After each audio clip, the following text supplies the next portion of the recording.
తెల్లవారే వెలుగు రేఖలా పచ్చ పచ్చ పచ్చి మట్టి బొమ్మలా అల్లి బిల్లి వెన్న పాల నురగలా అచ్చ తెలుగు ఇంటి పూల కొమ్మలా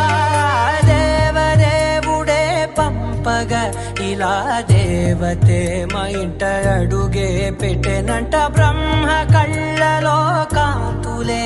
మా అమ్మలా మా కోసం మళ్ళీ లాలి పాడేనంట